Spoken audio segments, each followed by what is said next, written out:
Hello à tous, ça fait plaisir de retrouver tout le monde sur YouTube. Aujourd'hui, je suis avec Axel. Axel, c'est quelqu'un que j'ai rencontré il y a maintenant bien longtemps. Ça fait peut-être 5 ans, 6 ans qu'on se connaît, quelque chose comme ça.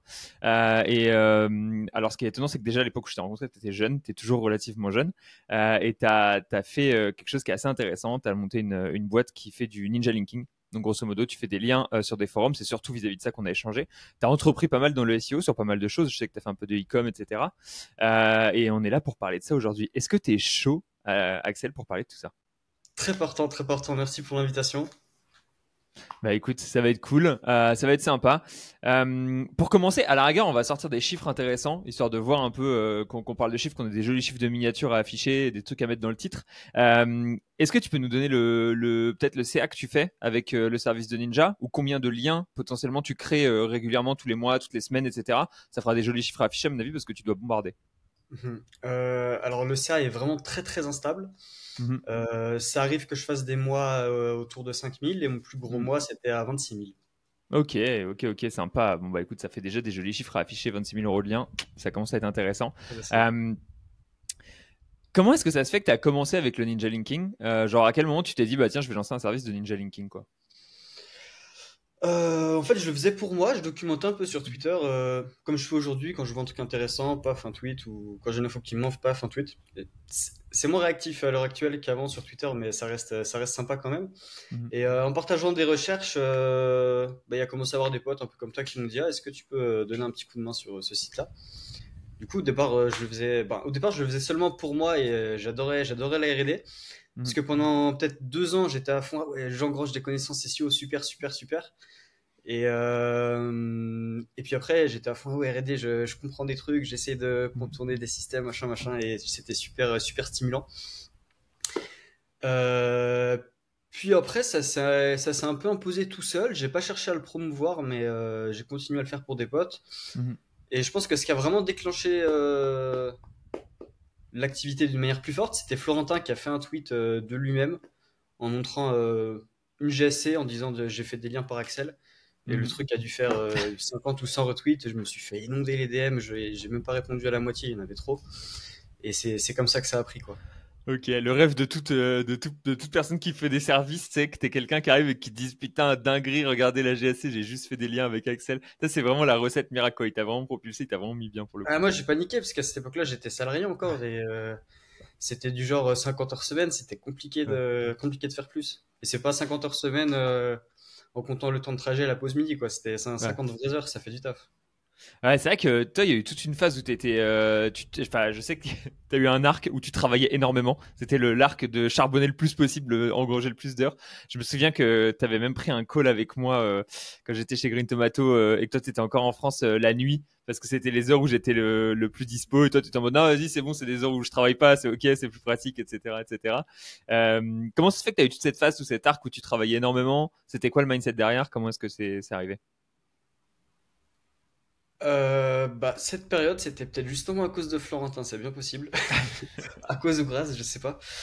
Euh, Mais en fait, tu vois, donc j'étais dans un taf de salarié SEO en télétravail. Mhm. Je faisais des heures à gogo pour gagner 1 700 euros. Mhm. Et forcément, quand il y a quelqu'un qui te dit, bah, bosse pour moi, tu prends 50 euros de l'heure au lieu de 7, et des Mhm. commandes, je t'en envoie autant que tu es capable d'en faire, c'est compliqué de refuser. Donc, Bah ouais, c'est donc pour je me ça. suis imposé un gros rythme pendant cette période-là. Et pour donner un peu de contexte, suite à ça, d'ailleurs, quand j'ai déménagé en Bulgarie, l'agence où je travaillais m'a dit non, on veut pas avoir de salariés à l'étranger parce que les jours de congé sont pas les mêmes jours. Bref, je trouvais que c'était un peu bullshit parce que j'aurais pu bosser exactement comme si j'étais en France, quoi, mais ça leur allait pas. Je me retrouve là-bas, je sais pas quoi faire. C'est quoi mes sources de revenus? Ah ouais, c'est vrai, il y a le ninja. Bon, bah, je vais survivre un peu avec ça et je trouverai quelque chose. Mhm. Puis finalement, en ayant plus de temps à y accorder, ça m'a permis de prendre de plus en plus de commandes, de mieux répondre aux messages que je recevais parce que je le faisais pas avec assiduité. Et ça s'est un peu imposé tout seul, mais pour le meilleur. Ouais. Ok, c'est marrant, c'est assez marrant. C'est marrant que tu parles de fait de pas répondre aux messages. C'est un truc qui est En France, on a plusieurs services de ninja linking et en fait, c'est souvent un truc où c'est un service qui est difficile. C'est un truc de charbonneur, le ninja. Et c'est vrai qu'aucun des services était vraiment parfait. Et je pense que tu t'es amélioré sur la partie en effet service client, réponse commerciale, etc., progressivement. Et que alors qu'il est, enfin, moi, mes liens, je les achète avec toi en ninja directement. Donc voilà, si un jour vous voulez acheter des liens Axel, n'hésitez pas. Et très bon service à mon avis. Moi, c'est un grand plaisir en tout cas. Et est-ce que j'imagine que tu délègues la création des liens que tu fais en Ninja maintenant, que tu as En du très grande volume. partie, ouais, en très grande Ouais. partie. Mais à des profils qualifiés, tu vois, je vais pas prendre des mecs au hasard sur Fiverr ou des groupes Facebook. Mhm. Là, le mec avec qui je bosse, donc je bosse avec deux gars principalement. Mhm. Il y en a un des deux, ça fait à peu près 3 ans que je travaille avec lui. Mhm. Et donc il a pris de plus en plus de place. Au début, juste il créait les comptes, après il postait les messages, et puis Mhm. il y a eu un petit peu de casse à chaque étape, et après ça roule. Ouais. Et puis un autre gars avec qui je bosse depuis quelques mois, tout se passe bien, c'est un Français, il est intelligent, donc c'est cool, c'est cool. Et par rapport à ce que tu disais, où tu avais vu l'amélioration de la qualité au fil du temps, Mhm. je pense que ça aussi justement c'était lié au fait que la demande était trop forte et Ouais. j'arrivais pas à suivre niveau prod. Ouais. Et, euh, et du coup, je suis très content parce que là, ça fait environ 2 mois où je suis sûr que je suis au max. Je suis au Ouais, t'es max. réglo, tu sais Ah que les ouais. liens ils sont livrés à temps, les gens ils ont pas trop râlé, t'es là genre ça roule tout seul, ça fait plaisir quoi. J'ai eu des moments de stress à me dire ah ouais, là, ce mois-ci, il y a beaucoup de casse quand même. Ouais. Puis bon, les 3 mois d'après, ça allait mieux. Ouf, Ouais. c'était dans le stress, mais j'arrivais à m'en sortir. Puis après, un peu de casse à nouveau. Et je suis content d'être arrivé jusqu'à aujourd'hui où même s'il y a eu un peu de casse, enfin, je suis content d'être arrivé jusqu'à aujourd'hui où là, je sais qu'il n'y aura plus de casse. Et la Mm. casse qu'il y a eu avant n'a pas été suffisante pour que ça puisse m'affecter à l'heure actuelle. Ouais. Ce qui est quand même une bonne gestion. C'est marrant parce que c'est une phase dans laquelle je suis de ouf en lançant mon agence aussi où en fait il y a vraiment le truc où tu scales, tu prends plein de clients, c'est trop bien et après d'un coup t'es là genre wow putain mais en fait livrer tout ça avec les bons process de la bonne manière, tout le monde râle pour plein de trucs différents et tu te rends compte que t'as fait plein d'erreurs, tu recadres tout, hop là et ensuite tout le monde est content et là tu te dis ok c'est cool, là on est déjà nettement mieux. Comment est-ce qu'on fait pour réacquérir une grosse base de clients? Et en fait, tu vas passer une autre étape et on va répéter Exactement, tous les exactement. Ouais, trucs, on va devoir restaffer, etc. Je pense que c'est une phase continuelle de croissance en vrai. j'avais vu il y a quelques jours, tu avais fait un tweet en disant ah ça y est, je comprends ce que les gens appellent les process et pourquoi ça les fait rêver autant. C'est ça, Donc mec. quand j'ai lu ça, je me suis dit ah, il est dans une bonne phase, il va kiffer là. Ouais. C'était pas du tout une phase agréable dans laquelle rentrer, parce que tu rentres pas dans cette phase de manière agréable, on va dire. Tu rentres dans cette phase en te faisant engueuler par tes clients, grosso modo. Mais ensuite, c'est une phase agréable parce que du coup, c'est cool. Tu te rends compte qu'il y a plein de choses à faire et que voilà, il y a plein d'améliorations à les régler. Voilà, moi, c'est un des trucs où, en fait, en entrepreneuriat, grosso modo, euh, le rentrer dans un endroit où tu vois plein de problèmes, c'est plutôt une bonne chose parce que tu sais les problèmes à régler, tu les vois, tu as la perception du truc. VS, il y a des phases où en fait tu connais pas les problèmes, tu connais pas les sources, tu sais pas dans quel sens travailler, etc. Et c'est des phases qui sont plus compliquées, je trouve personnellement, parce qu'en fait t'es juste perdu dans le truc.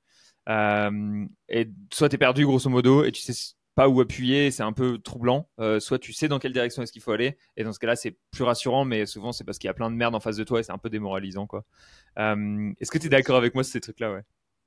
Complètement, complètement. Ça me rappelle il y a quelques temps, j'avais vu une vidéo de Grégoire Gambato. Mhm. Ça te dit quelque Ouais, chose? de ouf, je suis à mort, putain, je bouffe tout ce qu'il fait comme contenu. Trop Ouais. intéressant, je te jure. Quand j'ai découvert sa chaîne, je l'ai faite en une semaine, en une après-midi.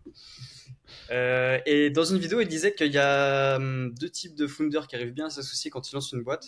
C'est un mec qui est bon en temps de crise avec un mec qui est bon en temps calme. Ouais, Et moi, je remarque que les temps de crise, c'est vraiment ce qui m'a fait pousser. ouais. Là où j'ai vraiment bossé sur mes process, vraiment monté en qualité, en rapidité de rendu, bah, c'est les moments où j'avais de la casse. Ouais. Et quand tu as de la casse, bam bam toute la journée et tu trouves des idées Mhm. sur comment faire mieux, comment faire autrement. Si tu déléguais un peu un recrutement en disant ah je verrai plus tard Mhm. machin, là tu avances quoi, tu vas pour de vrai. Tu vois moi par exemple dans mon cas j'avais trouvé une méthode pour récupérer des comptes de modérateurs sur les forums. Ouais. Mais c'est chronophage, donc ouais, c'est bon, je le ferai plus tard. En attendant, on le fait manuel et puis ça ira. Mhm. Bah, un podcast, j'ai arrêté d'essayer de vouloir le faire moi-même pour Ouais. économiser 1000 balles. J'ai pris un dev et puis maintenant j'ai mon script et on avance, Ouais, quoi. ouais, tu récupères ce qu'il faut, quoi. Ouais, c'est vrai. En fait, il y a des moments, putain, moi, à l'inverse, tu vois, les temps calmes, c'est les moments où j'ai le feu et je suis là, genre, putain, faut tout qu'on défonce. Et les temps de crise, généralement, c'est des temps qui sont plus durs pour moi. Je suis un peu en mode, putain, tu vois, je sais pas, j'ai l'impression que je prends des coups tous les jours et que c'est difficile et que c'est pénible, tu vois. Et alors que les temps calmes, je suis en mode on fire, quoi. Comme quoi, c'est vraiment une question de différentes personnes. T'as introduit un truc qui est intéressant, sur lequel on va pouvoir rebondir un peu. Il y a plein de techniques pour faire du ninja linking, mais toi, tu m'as mis en image des trucs que j'avais jamais pensé qu'étaient possibles, c'est-à-dire carrément avoir les comptes des modérateurs sous la main pour savoir en gros comment est-ce qu'on modère, qui est-ce qu'on modère, comment est-ce qu'on fait le truc, etc., etc. Est-ce que tu peux nous en parler un peu sans nous révéler évidemment ta sauce secrète, mais je sais que voilà, tu avais des relations, tu arrivais à avoir des comptes des modos, potentiellement tu avais leur accord, potentiellement tu rachetais les comptes, je sais pas du tout comment ça fonctionne tout ça, mais c'était super intéressant comme technique, je trouve. Alors, j'ai exploré plein de pistes. Après, j'en ai trouvé une qui marchait mieux et j'ai fait un script pour que ça se fasse tout seul. Je vous dirai pas laquelle. Je pense que c'est ma plus grande force à l'heure actuelle parce que, grosso modo, ça m'a permis d'être en mesure de faire environ x10 sur ma capacité de production. Mhm. Ce qui reprend le fait que, tu vois, quand je disais, là, je sais que j'aurais plus de casse avant un très long moment, même peut-être plus jamais, c'est que j'ai fait x10 d'un jour à l'autre sur la capacité de prod, le jour où j'ai eu le script. Donc c'est ma petite boîte secrète, j'ai pas trop envie d'en parler ici. Pas de problème. Mais l'idée qu'il y a à retenir là-dedans surtout, c'est que faut garder les mains dans le cambouis, faut toujours, je pense qu'il faut pas déléguer de mission à 100%. Mhm. Euh, Peut-être que c'est différent sur une agence ou de type spécifique, mais moi, sur un microservice, si je continue pas à faire de la production du microservice Mhm. moi-même, je vais être déconnecté du truc, je vais plus me souvenir comment ça marche, Mhm. je vais plus savoir manager mon gars qui le fait, je vais plus savoir comment le vendre au client. Ce serait une très mauvaise chose. Donc, en continuant de faire de la prod, petit à petit, je me disais, ah ouais, j'ai remarqué qu'il y avait ce truc, j'ai remarqué qu'il y avait ce truc. Mhm. J'ai assemblé des éléments, j'ai une idée, je l'ai testé, ça marchait bien à petite échelle. Et ce qui est super intéressant, en fait, quand tu trouves un truc qui marche à une petite échelle, c'est pas d'être content d'avoir trouvé son petit truc et de s'en satisfaire, mais c'est de vouloir le scale. Ouais. C'est de vouloir le scale. Et ça, tu vois, je l'ai compris notamment quand tu étais à GTM, le coup où on s'était appelé en pleine nuit et que j'étais dans les toilettes avec mon ordi. Je t'avais demandé si tu étais satisfait des liens forums que je t'avais livrés, et tu m'avais répondu quelque chose du genre, oh tu sais en fait on déploie tellement d'actions, oui les sites se portent bien, mais on sait pas pourquoi ils se portent bien. Est-ce que c'est parce que les contenus étaient meilleurs que d'habitude? Est-ce que c'était parce que les liens qu'on avait achetés au hasard parce qu'on rachetait tout e-référeur, ils étaient mieux que la fois d'avant? Et, euh, et je te jure, ça s'est resté dans ma tête et je te reparle là quelques années après. Je pense qu'en fait, on a un biais dans le SEO, c'est que le SEO c'est un peu un truc de radin à la base. Mhm. Moi, le premier, j'ai commencé parce que je voulais faire de l'e-com et j'avais pas d'argent pour les ads. Et on a trop tendance à vouloir déployer un petit truc et puis on a un peu de curiosité technique, donc on déploie que ce truc, on fait aucune autre action. Mais en fait, si tu déploies tes actions une par une et que ton concurrent en face il en déploie des dizaines par jour, t'as aucune chance, quoi. Mhm. Et donc ça, c'est vrai pour les résultats SEO, mais c'est vrai dans énormément de choses et même dans l'entrepreneuriat en général. Tu vois, si j'étais content d'avoir récupéré mon premier compte de modo, puis oh bah cool, c'est marrant, Ouais. et puis je m'arrête là, non, ça sert à rien. Euh, et pareil, donc quand je bossais sur mon premier e-com d'ustensiles de cuisine, ah cool, j'ai ajouté une description sur la collection, elle a gagné des positions. Bon bah je vais faire une deuxième la semaine prochaine. Non, ça sert à rien. Tu vois un truc qui marche, bam, tu le bourrines, tu Ouais. répands sur toutes les pages d'une journée à l'autre, et puis le lendemain, pareil, tu déploies, tu déploies, tu déploies, faut ship des actions à balle, quoi. Ouais. Ouais, je suis. Bah, ça fait plaisir à entendre parce que c'est vraiment mon discours tous les jours de genre, faut. En fait, faut faire beaucoup de choses parce que c'est impossible de savoir ce qui va marcher, de savoir ce qui va pas marcher, etc., etc. Et ça, c'est un truc qui choquait toujours les gens quand on. Bah, après, c'est le casino, hein, évidemment. On est des équipes de 5 sur un seul site, donc forcément, tu ships beaucoup de choses. Et les gens se demandaient, ouais, souvent, bah, le ninja linking, ça fait partie des trucs, mais beaucoup de gens, ah ouais, comment vous savez si un lien il pousse et tout?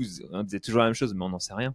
On n'en sait rien. Juste, on a besoin d'en acheter parce que le concurrent, ils en achètent. Tout le monde en achète. Si on n'en achète pas, on coule. Donc voilà, on en achète. On met 5 000, on met 10 000 balles par mois en lien. Et c'est comme ça, quoi. Tu vois, et en fait, tu n'as pas le choix que de suivre. Et tu peux pas mesurer le ROI de tes actions. Tu sais qu'il y en a un, mais c'est impossible à mesurer. Et les gens, ils sont tous en mode, ah ouais, mais tu sais, un lien, on voit s'il a pas poussé après 3 semaines et tout, nanana. Mais c'est juste, en fait, faut accélérer, faut en faire plus, faut. Pendant que lui, il attend 3 semaines pour déployer l'action d'après, toi, C'est ça, il est en train de, tu sais, il a envoyé une quelques vingtaine, donc liens sur quelques pages, il attend, il regarde les hausses, les baisses et tout. Et toi, t'es là, non, mais attends, on va faire plein de trucs. Et en fait, il y a un moment où tes yeux, ils reconnaissent enfin, ton cerveau, intuitivement, il reconnaît des patterns. Et il dit, putain, quand je vois plein de liens sur une page avec des trucs comme ça, boum, ça a tendance à prendre. Ok, c'est bon, vas-y, maintenant je fais ça à chaque fois. Et voilà. Et t'as dit un truc qui est trop, trop vrai aussi. Une technique qui marche, faut surtout pas l'abandonner. Faut la déployer jusqu'à ce qu'elle marche plus, en fait. Faut que tu la saignes encore et encore et encore jusqu'à ce qu'elle marche plus. Et là-dessus, je suis grave raison. Enfin, je suis grave d'accord. Je suis grave raison. Putain, ça veut rien dire. Je pense que c'est vraiment une bonne chose. Est-ce qu'il y a d'autres sujets où tu as utilisé cette technique de ship beaucoup, beaucoup, beaucoup, autre que sur la partie ninja? Ou est-ce que c'est genre juste une mentalité que tu as sur tous les leviers, entre guillemets, etc. Comment est-ce que tu t'abordes ça autrement? J'avais l'idée quelque part dans ma tête depuis un petit moment, mais comme je disais, là, ça fait seulement 2 mois que je mets en place pour de vrai. Mhm. Je crois que les vidéos de Grégoire en sont pour quelque chose Mhm. parce que j'ai trouvé vachement inspirant et il y a zéro regret. Et en vrai, par rapport à ce que tu disais juste avant, tu trouves un truc qui marche bien, tu chips, tu vas à fond. Je pense que c'est particulièrement vrai dans le sens où des vraies opportunités comme moi j'ai pu en avoir et comme par exemple le mec qui a découvert l'effet du traffic pop a pu avoir, Mhm. euh, tu peux trincer à fond pendant 2 3 ans, Mhm. mais la prochaine vraie opportunité du genre, peut-être que tu vas la trouver dans 5 ans. Et Mhm. pour les 2 ans de gap, bah, tu as intérêt d'avoir bien bourriné entre le moment où ça marche plus et le moment où tu Mhm. as, quelque chose de nouveau. Parce que tes revenus peuvent dégringoler fort entre temps, donc faut coffrer tant que c'est possible, quoi. Ouais. Ouais, c'est vrai que tu as aussi un peu ces effets de vague qu'il faut prendre. Et que si tu prends pas la vague, bah, peut-être que la vague, elle est que bientôt. Et en SEO, sur le monde des agences, c'est un truc qui est assez vrai, je pense. Mais sur le netlinking, c'est vrai de ouf. Sur le netlinking, tout le monde s'est gavé entre 2013 et 2018. Grosso modo, tu vois, c'était vraiment Océan Bleu, il y avait personne. Et le peu d'acteurs qu'il y avait avaient une croissance à 3 chiffres de manière automatique, sans faire d'effort, tu vois. Et maintenant, on arrive dans une ère où ça s'est plus démocratisé. Et genre, les services se sont professionnalisés. C'est des plus grosses boîtes. Et du coup, si tu veux avoir ta part du gâteau, t'as pas juste une croissance à 2 chiffres de manière automatique, faut aller la chercher, quoi. Sur les agences, c'est un peu la même. T'as quand même un effet où t'as beaucoup d'agences qui, à mon avis, n'étaient pas des agences excellentes, excellentes, excellentes, mais qu'on grossit naturellement parce que le marché grossissait, tu vois, en fait, entre 2000 et 2015. Et ensuite, ça a été un poil plus dur. Et tu vois beaucoup de gens qui disent, ah ouais, non, le marché se resserre, c'est plus compliqué qu'avant, etc., etc. Parce que les gens où j'ai eu besoin de faire marketing ou des trucs comme ça. Et Mm. c'est assez fort quand même. Euh, Je pense que si Twitter c'est pas aussi intéressant qu'avant, c'est pas seulement à cause des mises à jour, c'est parce qu'il y a beaucoup de gens qui ont mis la clé sous la porte ouais. aussi. Ouais, tu penses qu'il y a vraiment ce côté-là. C'est vrai que toi aussi, en fait, t'es vachement issu de Twitter comme moi et comme beaucoup d'autres, hein, d'ailleurs, des gens de passionnés qui kiffaient ce qu'ils faisaient. Et tu ressens ça toi aussi que Twitter est quand même moins efficace qu'avant. J'arrive pas à mettre le doigt précisément sur pourquoi, comment et tout, mais je ressens ça aussi de ouf, quoi. Ma théorie là-dessus, ce que j'ai constaté, c'est que Twitter maintenant ne révèle plus les likes en public. Ouais, Et un signet, ça a beaucoup plus de puissance niveau reach qu'un ouais, retweet. Donc là, les 2 trucs qui vont influencer le plus Algo, c'est les 2 trucs que les autres ne peuvent pas voir. ouais, Ma théorie là-dessus, c'est que Twitter veut montrer aux gens ce que les gens veulent vraiment voir et pas ce que les gens veulent repartager, ouais. de manière à ce qu'ils fassent des plus gros temps de session, qu'ils voient plus d'ads et bref, monétisation de base, quoi, c'est la monétisation de l'attention. Euh, Notamment, j'ai des potes qui m'ont dit que sur Twitter maintenant, ils en ont marre, ils voient que du porn sans arrêt. Hmm. Je pense que ce qui a changé, pourquoi ils en voient beaucoup maintenant et pas avant, c'est pas qu'il y a eu un pourcentage de boost de reach sur le porn. À mon sens, c'est parce qu'ils en like, qu'ils ont commencé à en liker Hmm. seulement maintenant parce qu'avant les autres pouvaient le voir. Et Twitter a compris qu'en fait c'était ça qu'ils aimaient quand ils venaient sur la plateforme. Ouais. Ah, c'est marrant. Tu penses que les gens, ils ont changé leur comportement de like suite au fait que les likes soient cachés? Moi, il y a des fois où je me dis, ah, c'est sûr, les gens. Ouais, il y a des fois où je me fais Mais je clash pense qu'il y et avait je vois plein de avec ça parce que likes. du coup, tu vois exactement, Et je exactement. me dis, Avant ouais, quand il y ça, avait c'est des sûr. clashs, Après, il y a les gens des évitaient potes de et like. tout. Mais tu sais, Putain. même quand il y a un clash maintenant que les likes sont plus publics, si tu t'entends bien avec les deux, les deux pensent que t'es de leur côté. Ah ouais, ouais. Du Non, coup, mais c'est un enfer, mec. Et à chaque fois que je vois des clashs et que je vois des gros compteurs de likes, je suis là, genre, ah, putain, ça fait mal au cul, quoi. Putain, c'est marrant, les likes cachés, quoi. Euh, Et toi, du coup, t'as spammé Twitter, t'as toujours spammé Twitter en tant que passionné. Est-ce que as retrouvé la qualité d'information que tu avais sur Twitter initialement ailleurs, sur d'autres réseaux, de d'autres manières, etc. Est-ce que tu as trouvé une manière de compenser cette qualité d'info que tu avais sur Twitter avant ou pas? Malheureusement, non. Hmm. Malheureusement, non. Mais c'est vrai que j'ai pas cherché non plus. Peut-être que si j'avais cherché, j'aurais trouvé quelque chose. Mais je reste attaché à Twitter parce que c'est avec ça que j'ai commencé le SEO. Mhm. En fait, même ce qui m'avait attiré au début dans le SEO, c'était pas seulement d'avoir du trafic gratuit parce que j'avais pas les moyens d'avoir du trafic payant. C'était aussi que dans le SEO, il y avait cet esprit un peu communautaire où il y avait quelques dizaines, voire centaines de personnes qui échangeaient, qui Mhm. se donnaient des conseils. Et je pense que j'avais ce besoin d'appartenance à un groupe qui m'a fait me dire ce truc-là, c'est vraiment pour moi, quoi. Mhm. C'est des mecs qui sont un peu geeks, qui aiment bien les algos et qui se donnent des conseils les uns les autres. J'ai l'impression d'être un marginal du web qui avait trouvé ma bande de marginal du web, en gros. C'est- Et du coup, si je trouve une autre source d'information qui est tout aussi qualitative, mais où j'ai l'impression que c'est pas des marginaux du web, ça m'intéresse pas. Ouais. Ouais, tu voulais l'endroit un peu avec tous les nerds, quoi. Avec, ouais, voilà, c'est ça. Putain, génial. Et alors, histoire de refaire un peu de parcours, parce qu'il y a des questions que je me pose. Par quoi tu as commencé, tu m'as dit, avec e-com ustensiles de cuisine. Et ensuite, tu as fait d'autres e-com ou tu es passé par d'autres étapes. Genre, c'était quoi les différentes steps entrepreneuriales, entre grands guillemets, que tu as passé? Le premier e-com, c'était un e-com de cuisine. Après, j'ai fait quasiment que du e-com pendant genre 2 ans, Ok. de mes 16 à mes 18 ans, grosso modo. Ce que je faisais, alors j'avais entendu que ça prenait trop de temps de lancer un e-com de zéro. Et c'est vrai que pour les efforts que j'étais prêt à faire à l'époque, fallait pas que je parte sur un domaine neuf. Mhm. Donc ce que je faisais, je rachète un. Avant, sur les groupes Facebook, c'était très très actif niveau achat et vente. Ouais. Maintenant, il y a plus de gens qui passent par d'autres markets, donc il y a moins de pépites à trouver. Euh... Puisque je voulais en venir. Donc oui, j'avais racheté un e-com de cuisine, j'avais bossé dessus. J'avais pas de connaissances, mais j'avais en tête qu'en fait, si je veux apprendre quelque chose, faut pas que je passe des heures à regarder des vidéos de gens qui en parlent, mais faut que je fasse moi-même. Putain, t'avais déjà le bon instinct, quoi, dès le début. Ouais, je crois que c'est le sport qui m'a donné ça parce que euh, je voyais les gens à l'école qui parlaient des matchs de foot qu'il y avait à la télé. Ouais. Moi, je n'ai rien à faire des matchs de foot à la télé. Viens, on fait un match nous-mêmes, Ouais. tu vois. Ouais. Et je trouvais que, enfin, j'ai eu la même approche avec les vidéos business. Je me suis dit, oui, je peux regarder 10 heures de mecs qui vont parler de comment on fait un contenu, mais je fais un contenu moi-même et je vais voir ce que ça donne, Ouais. quoi. Euh, je trouvais qu'il y avait un côté un peu voyeur à écouter Mhm. les gens parler de leur réussite et plutôt que d'essayer de construire les siennes. Mhm. Euh, Super quoi, le truc à dire quand c'est à mon tour de raconter ma réussite en podcast. Non, en vrai, ça va pas. Non, mais en vrai, c'est enfin, en fait, ce qui est cool, c'est parce que moi, je bouffe un peu de contenu tous les jours et j'en produis un peu tous les jours. Et le tout, c'est d'avoir un équilibre entre les deux, tu vois, entre le fait de build et le fait de consommer. Et genre, c'est ce que disait, j'en parlais avec Clément Chal aussi, qui a monté une agence il y a pas longtemps et qui disait, avant, je consommais 8 heures pour produire 1 heure et maintenant, je fais l'inverse et ça marche beaucoup mieux, quoi, tu vois. Grosso modo, tu consommes 1 heure pour en produire 8 et c'est déjà nettement mieux, quoi. Et l'équivalent pour les SEO, je dirais même que c'est tu veux micro-monitorer toutes tes actions et tu passes 4 heures par jour à analyser ta Search Console, 2 heures à étudier tes concurrents et 2 heures à produire. Ouais. Stop la Ça, strat. ça je l'ai eu ce biais sur mon truc d'ustensile de cuisine, je te jure, j'étais là. Donc j'ai regardé ma Search Console peut-être 5 fois dans la journée. Ça se mettait pas à jour, Ouais. mais je voulais voir à quelle heure ça se mettait à jour. Donc j'y allais. Je regardais quelle page avait fait plus d'impressions que la veille. S'il y avait un jour où il y avait 150 impressions, le lendemain il y avait 160, je me suis dit, ah ouais, il y a un effet d'inertie sur cette page. Non, non, non. J'aurais passé moins de temps à regarder les stats et plus de temps à produire, j'aurais fait un meilleur exit. Mhm. Et du coup, c'était comme ça que je me suis lancé. Après, quand je l'ai revendu, j'en ai racheté un autre en gardant un petit écart. Ouais. Je gagnais vraiment que dalle sur les ventes en elles-mêmes. Mhm. Là où je gagnais, c'est sur l'augmentation du chiffre d'affaires parce que ça se revend en multiples. Ouais. Donc ça rendait les choses intéressantes. Ok.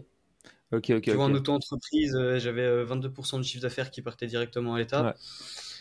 Ouais. Sur des produits où je margeais 50, ça payait à peine l'abonnement Shopify, quoi. Ouais, ouais, Ce qui ouais, est ouais. intéressant, c'est que tu rachètes un site Quand tu le où il y flippes, a quoi, au 200 final. euros de vente par mois, tu le revends quand il a 3000, là tu fais un flip super intéressant. Ouais, ouais, ok, ok, ok. Ok, stylé. Et du coup, t'as flippé quelques sites comme ça, j'imagine. T'as fait un peu de ninja et t'avais ton taf en tant que SEO, du coup, dans une boîte. Le gars en triple activité, hop là, zéro pression, ça bombarde et tout. Ouais, donc de 16 à 18 ans, j'ai fait ça. J'ai fait seulement les flips. Donc pour les flips, j'étais un peu à tâtons. Donc hop, je rajoute un texte sur une page de collection. Mm. Je fais un lien Ninja. Il y avait aussi des groupes Facebook de personnes qui veulent faire des échanges de liens. Ah, d'ailleurs, j'ai parlé avec Nicolas, Tremplin Numérique, Ouais. j'avais 16 ans. Ah, c'est Et trop j'ai marrant réalisé que c'était lui, quand tu genre revois l'année les dernière. confs, ouais. Tu sais, tu repars sur une conf Facebook, tu regardes le premier message, il y a 8 ans, tu sais, sur un échange de liens sur un groupe Facebook, et tu te dis, oh là là! Il avait un truc de katana ou je sais plus trop quoi, genre un ustensile de cuisine japonais. Il m'avait fait un lien vers ma page de rouleur à sushi. Il y a genre 6 ans en arrière. Et je me rends compte l'année dernière. Incroyable. Des coïncidences comme ça, le monde est vraiment petit. Ça, ouais, ça m'est arrivé plusieurs fois avec des SEO qui faisaient des échanges de liens sur des thémas. Des fois, tu revois des trucs et je me dis, ah ouais, putain, d'accord, c'est marrant quand même, quoi. Mais ouais, vas-y, je te laisse continuer. Et ouais, du coup, j'ai fait que ça pendant 2 ans. Après, à 18 ans, j'avais commencé quelques mois d'école de commerce, mais c'était vraiment pas pour moi, quoi. Mhm. Je parlais avec les mecs en master et ça donnait pas trop envie de faire 4-5 ans de plus pour arriver à leur niveau parce que les ressources que je trouvais sur YouTube étaient plus intéressantes que ce qu'ils apprenaient en cours. Mhm. Même pas seulement intéressantes dans le sens où elles sont plus attractives ou présentées d'une meilleure manière, mais ça poussait plus loin. Ouais. Et je me suis dit non, mais je vais pas perdre 5 ans ici à chaque jour attendre la fin de la journée pour rentrer chez moi et bosser sur mes sites alors que le niveau qu'ils ont, je peux l'avoir en regardant Hormozy. Mm. Si c'est mieux. Ouais. Enfin, je suis même assez convaincu que c'est mieux. Ouais, je pense aussi. Mais ouais, du coup, comme je disais, là où je gagnais de l'argent, c'était sur les flips, c'était pas mensuellement Mm. parce que ça faisait pas assez de chiffres. Donc l'idée, ça a été de trouver un taf salarié. Donc je suis parti de Dijon à Lille pour taffer un an dans le photovoltaïque. Après, j'ai bossé un an pour une agence parisienne en télétravail. J'ai pu revenir vivre à Dijon. Après un an dans cette boîte, je suis allé en Bulgarie. Mhm. Mais depuis que je suis en Bulgarie, j'avais rien d'autre que ça. Mhm. Et je me suis dit, bon, bah, on va prendre toutes les commandes. Et là, depuis 2 mois, je me dis, bon, bah, j'ai x10 ma capacité de production, on va prendre toutes les commandes. Et pour la première fois, je vais peut-être même me demander comment je fais pour en avoir davantage. Ouais, ouais, ouais. Ah, c'est marrant, t'as toujours fonctionné vraiment full, genre les commandes qui rentrent, j'exécute, quoi. Et t'as jamais essayé de chercher à étendre encore plus. Alors que putain, si tu cherchais à étendre, ça pourrait être intéressant. Parce qu'il y a de la demande, je pense. Pourquoi le choix de la Bulgarie, avant toute chose? Je voulais aller en Roumanie au départ pour faire une coloc avec des potes. Ouais. Qui eux vivaient déjà en Roumanie, ils étaient salariés dans un call center. Mm. Et j'ai pas réussi à trouver quelqu'un qui puisse m'ouvrir une société sans m'arnaquer. Mhm. Du genre, on te dit 500 euros pour l'ouverture, ok, je signe le devis. Après, ah ouais, la domiciliation, c'est 2000 euros, c'est 2000 euros par mois, Mm. ou 800 euros par mois, ou 1500 euros par mois, tu vois, ça Mm. dépendait lesquels. Non, je veux pas payer plus pour ma boîte postale que pour mon loyer, quoi, Ouais. ça n'a aucun sens. Et comme mes potes étaient salariés, ils avaient personne à me recommander pour ouvrir une boîte. Donc, je regardais les pays aux alentours de la Roumanie avec des vols directs pour pouvoir y aller régulièrement. Je suis tombé sur la Bulgarie. Je suis allé voir en Bulgarie, il y avait un Français, Arthur Ivan, je recommande. Excellent, super mec, super pro. Arthur Ivan qui m'a présenté la ville. Mhm. Il m'a emmené dans un coworking full français. Et du coup, j'ai pu rencontrer des gens là-bas. Et je me suis dit, mais incroyable, cette ville est faite pour moi. J'ai vu des mecs make money dans la vraie vie qui se voient tous les jours pour la première fois. Ouais. Tu vois, la première fois que j'avais vu des gens make money dans la vraie vie, ça devait être à des événements SEO quelques années auparavant, tu vois, comme c'était rencontré dans un SEO camp à un moment. Ouais. Mais là, de me dire que je pouvais être dans une ville où ces mecs-là, je les vois tous les jours, je les vois pas une fois par an en Ouais. conférence, incroyable, incroyable. J'étais obligé de bouger ici. Et du coup, au final, c'était super bien que je puisse pas rejoindre mes potes en Roumanie. J'étais trop enthousiaste pour la Bulgarie. J'y ai fait ma semaine comme prévu. Je suis retourné une semaine en France dire au revoir à ma famille et puis je suis parti en voiture. Ouais. Putain, c'est vrai que toi, en plus, tu conduis de ouf. Ça m'a fait rire parce qu'à chaque fois, t'étais toujours en caisse, tu conduisais toujours. T'avais la déterre, ça. Parce que je me souviens, c'était au Black and White où tu m'avais dit, ah, vas-y, je te ramène à l'aéroport et tout, avec plaisir, je kiffe conduire et tout, comme ça on discute un peu et je tout. peux prendre une piste pour conduire, ça y est, je me sens bien. Ouais. Du coup, t'es parti en Roumanie en voiture avec ta voiture en mode déter. Allez, c'est bon, ça roule, quoi. Putain, c'est stylé. Du coup, choix très rapide, choix très efficace, choix que tu ne regrettes pas, j'imagine. T'es encore basé là-bas. Ouais, C'est quoi les gros top avantages? Parce que moi, j'imagine déjà le froid en top inconvénient. Donc, donne-moi les top avantages. Vends-moi un peu la Bulgarie. Du tout. C'est à peu près au niveau de Marseille, Sofia. Ok. En termes de, je sais pas si c'est longitude ou latitude, Ouais. mais c'est à cette hauteur de l'équateur. Les hivers sont plus froids, les étés sont plus chauds. Ok. Et ce que j'ai trouvé vraiment intéressant pendant longtemps, c'était vraiment les gens qu'il y avait à voir sur place. Ouais. Maintenant, je trouve que ça a quand même assez vite ses limites. Parce que comme je partais vraiment de zéro, genre tu vois, quand je suis arrivé à Sofia, j'avais pas un rond. Mhm. J'avais calculé mon trajet à 50 euros près et j'ai pris une amende à 200 euros parce que je suis tombé sur une autoroute où ça marche par vignette. Ouais. Moi, j'attendais qu'on me présente un péage. Ah, Bam, 200 euros d'amende, j'ai pris le budget à 50 euros près. Donc j'arrive là-bas, je dors dans ma voiture. C'est déjà en négatif. Voilà, j'étais vraiment pas loin. Et du coup, bah, comme j'étais dans cette situation, voir des mecs qui gagnent 2000 à 5000 euros par mois à leur compte, ouah, incroyable, Ouais. ils étaient super inspirants. Mais maintenant, bah, je fais quand même partie des Français les plus à succès en quelque sorte Ouais. à Sofia. Donc je me dis qu'il y aurait peut-être d'autres villes plus intéressantes où je pourrais trouver de nouvelles personnes à rencontrer. Mm. Tu vois, par exemple, bah, j'aime pas tant la ville de Dubaï dans le sens où je me vois pas y vivre parce que j'aime beaucoup la nature et l'air frais. Mhm. Mais les profils qu'il y a rencontrés là-bas, quand même, ça donne bien envie d'aller y passer 2-3 mois par an, quoi. Ouais. T'y es passé déjà? T'as déjà fait une visite, rencontré un peu de monde là-bas ou pas? Ouais, j'avais été à la filiale Tord. Ok. J'avais vu Nico en plein numérique Ouais. d'ailleurs. Et, et le niveau est quand même sacrément meilleur qu'à Sofia. Ouais. Ouais, ça m'étonne pas. C'est vrai que ça, c'est un truc duquel on discute assez souvent, c'est marrant, avec Romain notamment, qui a fait un tour à Bali, qui a fait du temps dans pas mal d'endroits différents. Et on parle régulièrement avec lui, j'en ai reparlé aussi avec Asynchrone l'autre fois, etc., de genre un peu la situation de genre le niveau moyen d'une ville, tu vois, entre guillemets, en termes de revenus. En général, on parle en termes de revenus ou en termes de, ouais, on va dire niveau moyen, mais on pense à succès slash revenu, quoi. Grosso modo, un des problèmes qu'on a, c'est que Chiang Mai, ça va, il y a un bon niveau en vrai. Il y a un bon niveau, il y a plein de gens qui ont des caps qui sont très élevés à Chiang Mai, donc c'est quand même un très bon endroit où être. Et je pense que Dubaï a un très bon niveau, et Romain se plaignait un tout petit peu du niveau de Bali. Je me souviens qu'il disait un peu, en gros, à Bali, c'est souvent les gars, ils viennent d'arriver, ils sont partis, ils viennent de quitter leur taf, ils sont encore sous Pôle emploi, etc. Et tu vois, c'est un peu le genre, voilà quoi, ça commence, c'est le début, etc. Et il y a moins le côté succès, exposition au succès qui est importante, je pense. Enfin, moi, je sais que j'ai souvent le problème dès que j'ai l'impression d'être trop un gros poisson dans une petite mare, c'est un peu démotivant et tu perds un peu la dalle. Alors que quand tu vois que des gars qui sont plus famous et plus avancés, t'as trop envie de reach leur level aussi, d'atteindre leur niveau. Donc, je comprends T'es ce un que tu disais. entrepreneur de situation de crise aussi. Ouais, ouais, Si c'est trop gros dans une petite mare, ça va pas. ouais. Alors que si Ouais, t'es bah, en... je pense qu'il y a un facteur assez déterminant pour anticiper si une ville a un bon niveau ou pas avant d'y poser les pieds ou d'avoir demandé à son entourage. C'est le coût de la vie. Ouais, bah Parce ouais, ouais. que tu vois, Sofia, pourquoi ça attire les gens? Parce que avec un SMIC français, t'es loin d'être le roi du monde, mais T'es t'as grave pas bien, trop ouais. besoin de compter les restos et tout, Mm. tu vois, t'es bien. T'es à peu près comme avec 2000-2005 en Mm. France.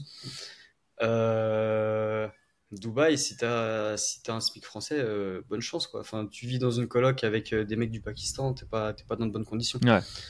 Donc, ouais, le coût de la vie, à mon sens, c'est un bon indicateur de la qualité des entrepreneurs que tu peux trouver sur place. Aussi, très important, payer à faible taxe, parce que tu vas pas trouver une communauté d'expats si c'est un pays où tu es imposé autant qu'en France, Ouais, quoi. ouais. Bah, tu pourrais en Tu vois, trouver une, mais c'est il y a aucun rarement. expat Souvent, il y a quand même qui vient une raison s'installer en fiscale qui est France derrière aussi. pour y faire sa boîte. Hmm. Ouais, ouais, ouais, on est d'accord là-dessus. Ouais, ouais, surtout en Suède, par exemple, où tu as des taxes qui sont plus élevées qu'en France, évidemment, c'est des endroits où tu vas pas t'y retrouver.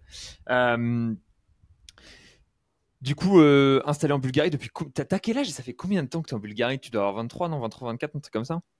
22. 22, bah tu 22. vois, je voyais un peu large encore On une me fois. demande ma carte d'identité quand Ah, je prends une ah bière. ouais, encore. Putain, c'est vrai qu'en plus, tu fais jeune de visage et tout. T'es pas en mode gros Golgoth avec grosse barbe et tout le bordel, quoi, tu vois. Bah, un jour Ouais. peut-être. Et du coup, ça fait 3 ans que t'es en Bulgarie, non? Un truc comme ça, 2 ans peut-être? 2 ans, ouais. Ouais. 2 ans. En septembre, ça va faire 2 ans. Ok, Dans 3 mois. ok, stylé, stylé. Ok, bah écoute, ça fait plaisir à entendre. Euh, niveau, il y a deux, trois sujets qui sont intéressants. Il y a un peu le sujet entrepreneurial global, et il y a le sujet Ninja Linking. C'est les deux sujets sur lesquels je voulais revenir un peu. La partie entrepreneuriale, on discutait encore il y a pas longtemps, et on était en train de se dire que il y a un peu le problème des SEO de chercher tout le temps du gratuit et de jamais vouloir payer. Je me demandais, c'était quoi ton ressenti vis-à-vis de ça? Comment est-ce que tu vois les SEO qui vont chercher toujours du gratuit? Est-ce que tu penses que c'est possible de construire une grosse boîte avec seulement du gratuit? Et, euh, et à quel moment est-ce que tu penses qu'il faut passer d'un mindset où tu payes pas à un mindset où tu payes, entre guillemets? Je pense que c'est possible, mais je pense que c'est une très mauvaise démarche. C'est pas la mentalité qu'il faut avoir. Faut être dans l'optique où tu veux toujours chier plus, plus, plus. Donc, trouve un truc qui marche, fais tes process et mets quelqu'un dessus ou fais-le toi-même. Mais si t'es dans l'optique où tu veux pas sortir 1 euro, c'est compliqué, tu vois. Mhm. Peut-être trouve un mec qui est à peu près dans ton secteur et qui va te donner un budget de départ en prenant une partie de ta boîte ou je sais pas, fais quelque chose. Mais à mon sens, c'est vouloir démarrer sans argent et sans avantage compétitif particulier. En fait, t'as aucune chance face à ceux qui ont de l'argent et qui ont des avantages compétitifs. Euh, Tu vois, dans mon cas perso, là, maintenant que je bosse depuis des comptes de modérateurs, Mhm. s'il y a quelqu'un qui veut rivaliser, il peut pas tellement parce que moi, sur mes comptes de modérateurs, si je veux, là, je fais une automatisation. Tous les liens qui sont pas les miens, je les fais sauter. Ouais. Vas-y, bonne chance pour ton SAV, tu vois. Euh, et il y a plein de sujets comme ça. Tu vois, si tu es un vendeur de formation, par exemple, et tu veux avoir ton contenu qui se répand partout, tu es sur une niche qui est déjà assez sollicitée. Mhm. Si tu as fait un super script N8N qui va scraper toutes tes vidéos YouTube et qui renvoie le contenu sur une centaine de comptes TikTok, une centaine de comptes Insta, sur Twitter, etc., etc., bah, ton concurrent principal, il a aucune chance face à toi. Mhm. Donc, faut essayer, à mon sens, avant de se lancer sur un business, de te demander quel est ton avantage concurrentiel et qu'est-ce qui fait que ça sera plus facile pour toi que pour un autre. Mhm. Parce que s'il n'y a rien qui fait que ça sera plus facile pour toi que pour un autre, bah, ça veut dire que ça sera forcément plus facile pour l'autre que pour toi. Parce que si l'autre il a sa place, c'est qu'il avait un truc en plus. Ouais. Si t'as pas un truc en plus et que t'es pas prêt à mettre de l'argent pour compenser, à mon sens, t'as aucune chance. Ouais, c'est Ou alors c'est intéressant. que t'as trouvé une micro niche où il y avait vraiment personne. Tu vois, comme quand j'ai commencé sur Ninja Linking, il y Ouais, avait deux trois prestataires, mais dont pas grand monde était satisfait. Donc j'ai pu prendre place facilement. Mais maintenant le marché est plus solidifié parce que putain, j'ai l'impression d'être super prétentieux, mais c'est vrai que maintenant c'est beaucoup plus compliqué de rentrer que quand moi je suis rentré, comme je suis là. ouais. Bah après, il y a toujours, Et en vrai, pour moi, c'est toujours du beurre ce marché. À chaque fois que j'y pense, je me dis putain, c'est un marché limite. T'as de la chance que c'est toi, t'as de la chance que je suis déjà en train de faire quelque chose. Sinon, il y a des fois, je me dis putain, c'est un marché, j'irais bien dedans, histoire de voir ce que je peux en sortir et tout. Parce que en vrai, le concept, il est trop bien. J'y réfléchissais il y a pas longtemps. C'est full marge parce que tu payes rien. Et c'est du temps, c'est de l'énergie, c'est des process, c'est des avec Épargne. automatisations. Franchement, c'est un beau marché. Hein. C'est un beau marché. Et quand tu vois ce que Linkuma, ils ont fait, mec, en termes de marché, sur le marché du netlinking en genre 3 ans, braquage intersidéral, sur un modèle qui est pas du Ninja, mais qui ressemble à du Ninja dans le sens où c'est full marge, et où c'est un truc qui se scale bien, comme le Ninja d'ailleurs. Ils l'ont tellement bien fait avec un bon marketing, des bons sales et tout, mec. Oh là là là là, le marché du Ninja, c'est un marché qui pourrait. Ouais. Mais Linkoma, ils sont déjà trop forts. Ils ont déjà braqué une partie de l'industrie, donc c'est difficile en vrai. Et toi, t'es en mode. On peut pas te demander, enfin, on peut pas demander à tout le monde de genre dévorer des marchés H24 quand, tu Ah, sais, si, il faut avoir cette non mais approche, ouais, hein. faut vouloir le faire. Je suis 100% d'accord, faut vouloir défoncer les marchés, mais genre, il y a des fois où il y a des concepts, des situations dans lesquelles c'est plus facile de défoncer des marchés que d'autres.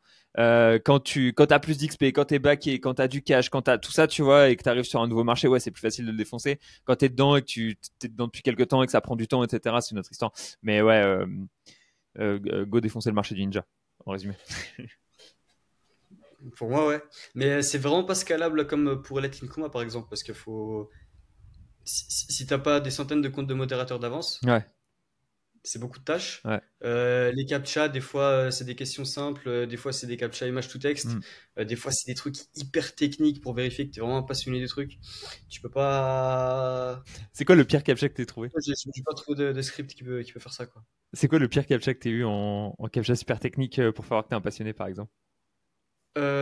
C'était pas technique, mais par exemple, aujourd'hui, j'ai une question à la con. Je suis tombé sur un forum, il y avait une page qui m'intéressait parce que je l'ai trouvé avec une dork, mais je comprenais pas de quoi le forum parlait en Mhm. fait, hormis sur la page qui m'intéressait vraiment. Ça devait être truc, genre une référence un peu culturelle moderne, peut-être un animé, ou je sais pas trop exactement. C'est ce que j'ai déduit avec le design, mais en vrai, j'en sais rien. Et ils ont demandé quel était le personnage principal de leur truc, sans nommer le truc en question. Et le truc en question, c'était pas non plus leur nom de domaine. J'ai aucune chance, tu vois, j'ai aucune chance. Euh, et c'est assez fréquent qu'il y ait des captchas qui soient Qui soit vraiment bien hard comme technique ça. comme ça. Putain, c'est trop marrant le coup des Ouais. captcha. C'est quoi les plus grosses difficultés du coup d'un point de vue sur le biz du ninja linking? C'est quoi les choses, les barrières à franchir entre guillemets qui ont été les plus compliquées à ton avis? Est-ce que c'est genre les liens supprimés? Est-ce que c'est trouver les comptes de modo? Est-ce que c'est gérer les gens qui ont des demandes cheloues? C'est quelle partie globalement te paraît le plus difficile? Alors, moi, en fait, dans mon cas perso, comme je le faisais depuis très longtemps pour mes sites perso, j'ai pas eu de difficulté au niveau des méthodes. Mhm. Les méthodes étaient déjà bien acquises et même largement au-delà de ce qu'il fallait. Ce qui a été difficile pour moi, c'était de suivre les commandes, hein. Ouais. On en revient au même problème. J'ai, j'ai scale le volume entrant avant de scale le volume sortant, Ouais. quoi. T'as accepté. Ça, c'est la meilleure chose à faire, hein. Pour pouvoir délivrer plus, il suffit d'accepter plus de travail que tu ne peux en faire. Et tu vas vite voir la limite humaine. Et ensuite, t'es là, genre, ok, bon, voilà, c'est pas possible. Ouais. Et du coup, ouais, toi, le plus dur, c'était vraiment le côté t'as accepté plus de travail que tu ne pouvais en délivrer. Pourquoi est-ce que t'as pas délégué, assez simplement? Pourquoi est-ce que t'as pas pris, je sais pas, quelqu'un basé à Mada qui pouvait te faire, à qui tu pouvais expliquer le process et qui pouvait exécuter? Tu me réinviteras quand t'auras essayé, on va se comprendre. C'est ingérable, c'est ingérable. Il y a toujours enfin, il y a tellement de petites spécificités techniques. Tu vois, genre, j'avais créé un document de formation super complet. J'avais fait un Xmind. Il y avait genre peut-être 150 bulles dessus avec tous les petits cas spécifiques, machin. Et dès qu'il y a un petit cas spécifique qui est pas mentionné et que le mec qui est dessus, il a pas la curiosité technique d'aller le Mhm. chercher, bah, il avance pas. Ouais. Et aussi, tu as des modérations à plein d'étapes. Tu vois, des fois, tu peux pas t'enregistrer. Des fois, tu t'enregistres, mais le mail de confirmation arrive pas. Mhm. Des fois, tu t'enregistres, le mail de confirmation arrive, mais tu peux pas mettre de lien sur tes 5 premiers messages. Mhm. Euh, Si tu es sur une méthode où tu attends que le modérateur soit passé, après tu fais une modif pour éditer, ajouter ton lien, c'est cool. Sauf que tu as des forums sur lesquels tu peux pas faire d'édit de ton message. Mhm. Des fois, tu arrives à mettre ton lien, mais le modérateur il le strike. Mhm. T'as tellement de use cases. T'as- Ouais, c'est vraiment. En fait, Ouais. c'est le concept global est relativement simple et l'exécution est genre tellement diverse et Ouais, variée. voilà. L'idée de départ, si je te l'explique, tu peux te dire, ah, c'est bon, mon petit cousin de 11 ans, il va le faire, tu vois, tranquille. De ouf. Non, en fait, En fait, tu tellement mets un mec pas. intelligent dessus et tu te rends compte que le mec intelligent, il n'y arrive pas.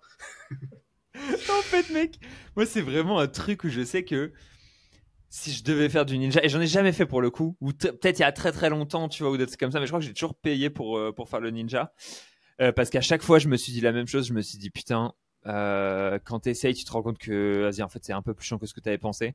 Mais c'est genre, chaque fois que t'essayes, c'est un peu plus chiant que ce que t'avais pensé. C'est pas parce que t'as essayé 5 fois que ça va être un peu moins chiant cette fois. Non, c'est genre, non, en fait, c'est toujours un peu plus chiant que ce que t'avais pensé. Et je pense Ouais, qu'il faut le faire genre la courbe de 1000 fois, Dunning-Kruger, quoi. la courbe de Dunning-Kruger là-dessus, elle est marrante parce que tu pars de zéro, ah, t'as l'impression d'avoir compris plein de trucs parce que t'as eu l'explication de base. Et en fait, tu reviens à zéro. Après, ça remonte un petit peu comme ça. Et après, ça se recasse la gueule encore en dessous, tu vois, t'es encore moins qu'au niveau de départ. Et les premiers mois, plus t'apprends, plus tu descends et tu te dis non, mais c'est interminable. Et je pense que ça, c'est la principale barrière à l'entrée là-dessus. Ouais, ouais, je pense que et très, très rares sont ceux qui arrivent à délivrer des liens. En fait, je pense que tu as plein d'étapes. Parce que j'ai essayé d'en acheter plein de fois sur Fiverr ou des conneries comme ça.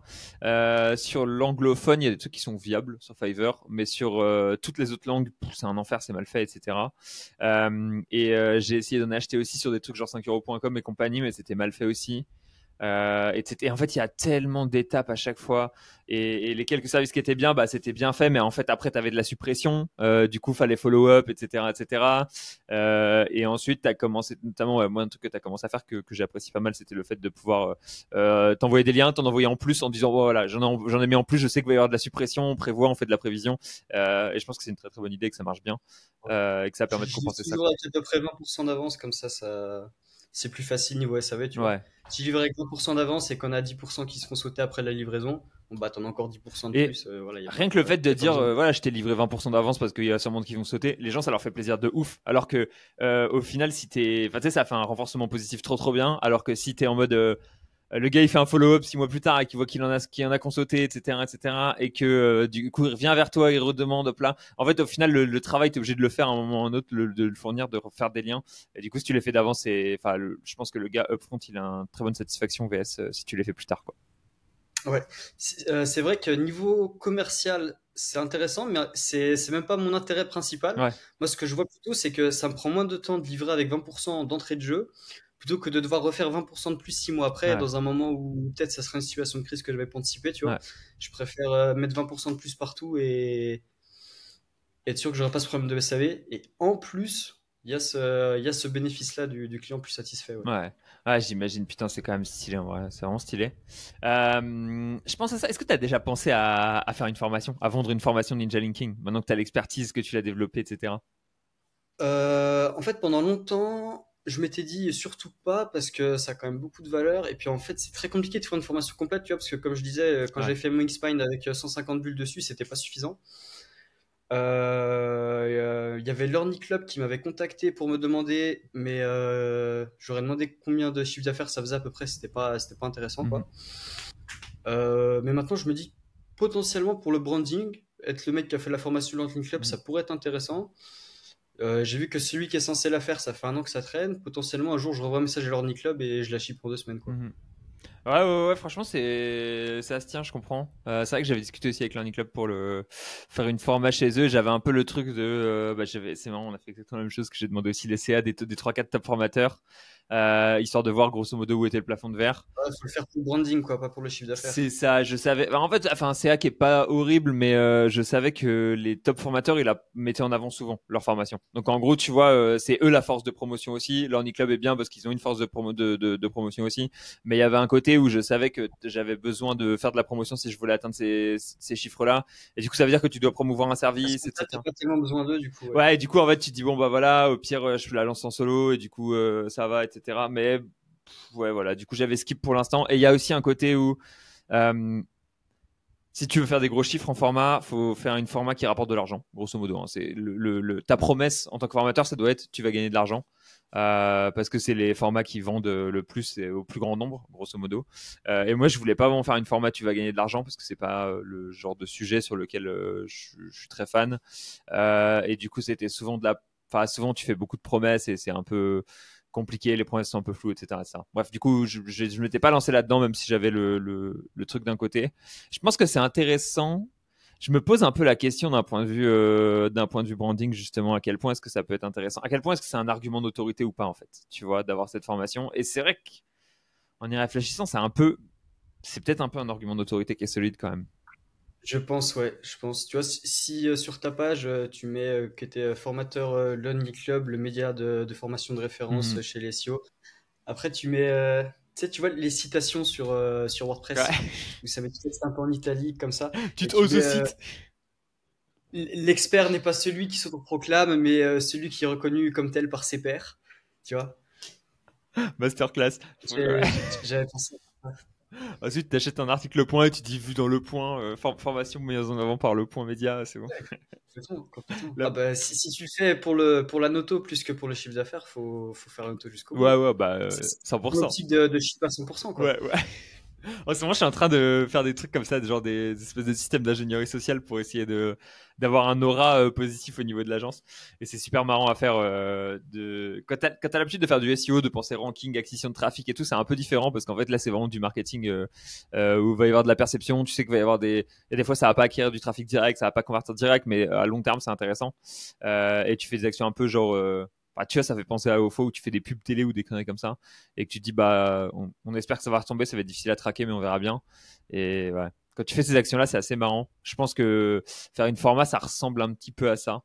Mais limite je me dis si tu fais une format et tout comme ça, est-ce que t'as pas envie de faire du contenu gratos directement sur YouTube en fait au final, qui va assumer ton expertise, qui va être distribué plus largement, etc.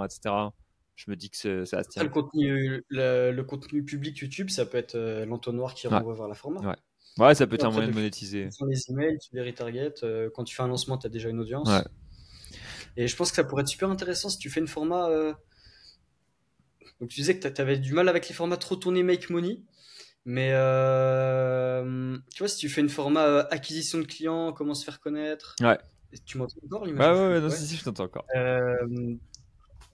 Eh ben, je pense que ça pourrait être particulièrement intéressant. Donc après, forcément, il faut mettre un titre putaclic, genre comment scale ton agence Ouais. de 0 à 100K par mois en 3 mois, tu vois. Mais Et en fait, même en gros, ce qui se passe, putain, avec le titre comment scale ton agence 0 à 50K par mois en 3 mois, ça c'est vraiment. En plus, c'est Mathis Clouet qui est full avec ce titre-là. ah ouais, Et ah ouais, mec, c'est je vais improviser, mais c'est audacieux. Je pensais pas que quelqu'un l'aurait fait. Ah, c'est pas ah si, je crois que c'est ça en plus, hein. C'est vraiment la promesse qu'il a. Je pense que c'est grosso modo plus 54 CA par mois en moins de 6 mois. Je crois que c'est la promesse qu'il vend un peu à chaque Ouais. fois et tout. Le mystère, il va les signer. Bonne chance pour les délivrer, hein. Ouais, ouais, ouais, ouais. Ben, en vrai, il est fort. Est-ce que ça se fait? Ah, je sais pas, c'est chaud quand même. Mais et en fait, ce qui se passe, c'est qu'en vrai, si tu veux taper encore plus large en termes de reach, tu fais comme il y a Bill Kerr sur LinkedIn qui fait ça, où en fait, il fait de la formation pour devenir freelance SEO, tu vois. Et en gros, la méta, c'est vraiment, enfin, la méta des formations et pour faire le plus de reach possible, c'est tu tapes le plus large possible, c'est-à-dire tu prends tout le monde sans condition, grosso modo, et on te promet que tu vas gagner 2000 € par mois. Enfin, c'est un peu la promesse facile et tout le monde est là, ok, liberté, etc., liberté géographique, liberté de tout ça, etc., ça. Et ça, c'est vraiment le truc le plus large possible. Parce qu'en fait, C'est seulement une fois qu'il a découvert la format qui découvre que c'est relatif au SEO. ouais, ouais, Sinon, tout l'entonnoir, c'est pas mentionné. c'est ça. Non, ouais, et après, ouais, non, je pense que Bill Carr, il le vend pas mal en mode devient freelance SEO et tout et tout. Mais c'est vrai que c'est. Souvent, il y a un gros truc là-dessus. Moi, c'est un peu le problème que j'ai avec les formats, mais c'est vrai que, ouais, j'ai réfléchi. Romain, il est assez fort parce il arrive bien à pas trop dire tu vas gagner X euros par mois ou des conneries comme ça. C'est souvent ce que je reproche un peu aux formateurs, mais ouais. Ouais, il C'est. reste dans le technique, c'est beaucoup plus intéressant. Ouais, ouais, ouais. Bah, je pense aussi que c'est plus Et intéressant. je pense que ça lui joue des tours dans le sens où je pense il ferait plus de chiffre d'affaires s'il avait du contenu un peu plus mass market, un peu moins technique et un peu plus vendeur de rêve, parce que c'est ce que les gens veulent acheter, Hmm. quoi. Mais d'un autre côté, ça préserve son image auprès des SEO Mec, il est de pas tellement faire clean. C'est ce qui fait qu'il arrive à être. pas participer. Enfin, que sa format, C'est c'est un peut-être aussi. banger. Full technique, tout le monde respecte le gars. Enfin, c'est solide, quoi. Ça fait plaisir quand même. J'avoue d'avoir réussi à avoir d'être dans la format, mais de pas être détesté par la moitié du game parce que t'as fait de la merde sur un truc ou un autre, tu vois. Là où sur les autres formateurs, ça dépend des formateurs, mais rares sont ceux, je trouve, qui ont une format qui est aussi quali et aussi bien roulé que ça. Euh, Donc ouais, ok, bah écoute, on note de côté peut-être un jour la formation. Moi, je trouve le truc ultime pour l'autorité, c'est le livre. C'est un truc. Je réfléchis, je me dis putain, ça serait vraiment stylé à faire de sortir un livre. Mais un livre sur le ninja linking, ça me paraît C'est un parce que peu. tu veux ta fiche Wikipédia. Qu'est-ce qu'il y a? C'est parce que tu veux ta fiche sur Wikipédia, ça. Ouais, ouais, aussi, grave de ouf. L'ID Wikidata, allez hop, c'est bon, ça part, le poids de 20 hauteur, hop là, dans le knowledge graph, et après je vends à tout le monde des prestats, comment rentrer dans le knowledge graph. Là, on vous fait écrire un livre, on en dédite 100, c'est bon, ça, on s'en fout, ça roule et tout. Et ouais, mais je réfléchis à un livre Ninja Linking, si tu pourrais prod un truc comme ça, c'est un peu fin quand même. C'est un peu technique, c'est un peu particulier. Bon, encore que ça se fait. Si tu racontes une histoire sexy, genre comment j'ai hacké la moitié des forums de France pour pouvoir promouvoir du CBD et du casino. J'attendrai d'avoir mon prochain gros coup avant de révéler celui-ci, parce Ouais, que ouais. pour l'instant, Histoire de pas cramer la couverture. Faut encore que je quand je mange. l'aurais pu souvent peut-être, mais là c'est quand même ma priorité. Tu m'étonnes. Ok, putain, ça fait plaisir. Je réfléchis si on a d'autres sujets que je voulais passer en revue, mais je crois que grosso modo, c'est un peu tout ce que j'avais en tête. Est-ce que toi, tu as des sujets desquels on n'a pas parlé qui t'intéressent et sur lesquels tu voulais communiquer, Axel? Ouais, par exemple, là, donc l'idée de faire cette vidéo, je trouvais que c'était un peu de dire au SEO, soyez plus ambitieux et parce que le personnage du SEO, comme on disait, c'est un peu le mec qui a peur de dépenser le moindre euro et qui veut tout micro-monitorer. Ouais. La vision du coup que je voulais transmettre, surtout en étant avec toi aujourd'hui, c'était de dire les gars, faut y aller à 100%, Ouais. quoi. Et je sais plus où je voulais en venir, mais Comment est-ce que les gens qui nous écoutent, ils pourraient passer du mental. Enfin, c'est quoi les symptômes d'après toi de quelqu'un qui est dans ce truc-là, genre dans le fait que on fait du SEO, on est très technique, l'amour de l'algo, etc., à passer dans un truc où tu te dis non, ok, maintenant on va scale, on va ship et on va avancer, quoi. Hum, je pense qu'en fait, faut avoir un objectif bien précis déjà. Moi, tu vois, par exemple, je pense que ce qui faisait que j'agissais à petite échelle, c'est que j'avais un petit objectif. Mhm, Mon petit objectif, c'était quoi? C'était de pouvoir gagner 1 000 € par mois et de pouvoir vivre à l'étranger. mhm. Du coup, j'ai fait des actions de mec qui veut gagner 1 000 € par mois, quoi. Ouais. Mais si d'entrée de jeu, j'avais fait des actions d'un mec qui veut faire 20 000 de CA par mois Mhm, sur de la presta, bah, peut-être que je les ferais déjà de manière stable à l'heure actuelle. mhm. On déploie des actions proportionnelles à ses ambitions et je pense qu'il faut pas avoir peur d'avoir de grandes ambitions. Mhm. Euh, ça dépend de chaque personne, mais tu vois, moi par exemple, mon père est ouvrier, ma mère est travailleur social, j'ai jamais eu trop d'ambition autour de moi. Comme je te disais, première fois que j'ai vu des mecs qui avaient un peu d'ambition, c'était quand j'ai fait un SEO camp ou quand je suis allé en Bulgarie. Et du coup, j'étais très borné, j'y croyais pas. J'y croyais pas suffisamment. Ouais.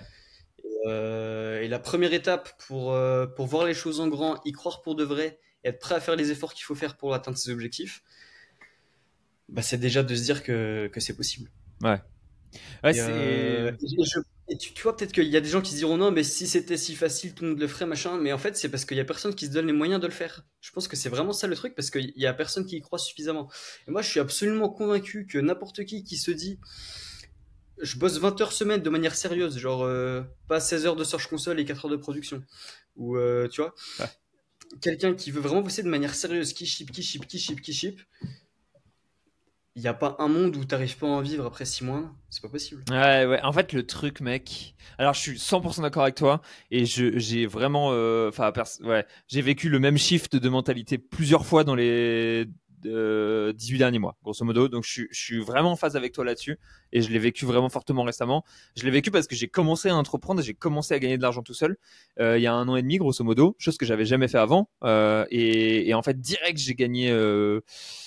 Plus d'argent que ce que je gagnais avant. Tu vois, très très très très très vite. Et grosso modo, mon année indépendante, elle est meilleure que ma dernière année, enfin l'année d'avant en tant que salarié. Donc j'étais grave content et je me suis dit, putain, en vrai, c'est vrai. En fait, c'est pas dur de gagner de l'argent. En fait, je savais pas, mais je pensais que c'était super dur. En fait, non, pas du tout. Et ça, c'est un vrai choc et en vrai, le fait d'essayer, c'est assez significatif. Ce qui se passe souvent, je pense, c'est que les gens, ils travaillent mais qui font pas la bonne action. Et il y en a plusieurs, je pense, qui sont des free ou des trucs comme ça et qui font pas l'action qui va leur permettre de gagner de l'argent, tu vois. Et ça, c'est souvent un truc où c'est un peu frustrant. Et même moi, hein, pendant 1 an, j'ai fait 1 an de travail où j'ai gagné de l'argent, mais c'était je j'agissais pas sur le bon levier. Putain, je peine à expliquer ce truc-là. Mais genre, en gros, ce que j'aurais dû faire, c'est des putains de bonnes ventes, tu vois, être meilleur en vente et faire de la promo marketing global et avoir une offre. En fait, c'est simplement avoir une offre, la promouvoir et la closer, tu vois. C'est la seule chose qu'il faut faire au début pour gagner plus de cash. Et bon, bah, déjà, j'avais quasiment pas d'offres, quoi. Grosso modo, j'avais 2, 3 idées d'offres, mais c'était un peu flou. Je la promouvais pas très bien et je closais mal la situation. Et déjà, rien que ça, en ayant un peu des bases dans chaque truc, on s'en sortait ok. Et du coup, après, forcément, quand tu commences à capter ça et que tu dis ok, j'ai une offre, ok, je la mets en avant, ok, je la close bien, voilà, c'est game changer. Mais c'est vrai que souvent, en fait, les gens, enfin, j'ai plein de gens que je connais qui vont se dire ah, vas-y, je vais entreprendre, nanana. Et en fait, le truc, c'est que tu te concentres sur la mauvaise chose parce que la bonne chose, elle est pas agréable à faire généralement. Tu vois, c'est celle que t'as repoussée, quoi. Tu lis dans mon esprit là. J'aimerais revenir sur ce que tu disais. C'est vrai qu'il y avait ce truc que j'ai pas anticipé où il y a certaines personnes qui vont travailler beaucoup mais pas sur les bons Ouais. trucs et ça va Ouais. pas, Ça va ça faire va ça. pas Tu sais, péter. ça va faire son site pendant des heures, quoi. Ça va faire son design pendant des heures, ça va faire un joli logo, etc., etc. Alors que tout ce que tu dois faire, c'est avoir une offre, la promouvoir et la Ou closer. même des mecs qui sont pour de vrai mais ils shippent des trucs qui servent à Ouais, rien quoi. exactement. Tu chips dans la mauvaise direction, en fait, tu vois. Tu chips sur de la merde. Genre, il va prévoyer il va prévoyer. Il va préécrire une cinquantaine de mails pour faire différentes séquences, pour retard de livraison, pour Ouais. passage de commande, pour ceci, pour cela. Mais mec, tu fais moins de 10 clics par jour, pourquoi t'as besoin de 50 mails? Tu vois, ça sert à rien. Et j'avais un pote comme ça, avec qui je m'entendais super bien. On se voyait plusieurs fois par semaine et on allait à la salle le soir. Après, on bossait toute la nuit quand on revenait de la salle. On était là toutes les 30 minutes, un café, on tapote le clavier à fond, à fond, à fond, à fond. Et Et le mec, en fait, il a fait banqueroute. Ouais. Ah, parce qu'il Il a fait chippait sur banqueroute. la mauvaise Il chose, s'est quoi. fait extraire trop vite, il galérait à payer son loyer. Ouais. Il se disait, je vais charbonner à mort, à mort, à mort, et je vais booster ma boîte. Et en effet, c'est l'un des mecs les plus bosseurs que j'ai connus Mm. dans ma vie. Mais il bossait pas sur les bons Ouais. trucs. Ah, Et c'est si pas tu bosses sur des trucs étonnant. qui servent à rien, ça porte à peu près le même effet que si tu bosses pas, quoi. C'est un truc de ouf quand même. En fait, c'est vraiment travailler sur les sujets importants, quoi. Sur les sujets qui ont du levier, quoi. Pour moi, c'est vraiment tout est là-dedans. C'est faut que tu dégages assez de temps, assez de cash, assez de trucs pour pouvoir travailler ensuite et être focalisé sur les choses qui apportent du levier et où grosso modo en mettant moins de temps, moins d'énergie, tu pourras dégager plus. Et j'ai eu des phases dans ma putain, c'est super intéressant en vrai, ce truc-là de savoir sur quoi travailler. C'est super difficile. Et en fait, chaque niveau de boîte, chaque moment, tu as besoin de travailler sur des choses différentes. Et il y a des fois où tu le sais à 100%, il y a des fois où tu le sais pas. Et je pense qu'au début, de toute façon, tant que tu es en dessous de. Je réfléchis, mais c'est quoi la limite? Hormozy dit souvent que c'est 1 million. Je trouve ça assez vrai. La seule chose qui est importante, c'est avoir une offre qui est décente et la promouvoir de manière abusive, tu vois. C'est vraiment les deux seules choses jusqu'à ce que tu montes à grosso modo 100 cassés à mois, tu vois. Et rien qu'avec un truc comme ça, avec un schéma comme ça. Et ensuite, tu dois travailler sur d'autres choses, etc., etc. Mais je pense que tu as vraiment un côté où. Enfin, ouais, j'ai l'impression, en tout cas, jusqu'à 1 million en prestat de service, en tout cas, je pense que c'est le cas. Je pense que sur du Ninja, ouais, c'est le cas aussi carrément.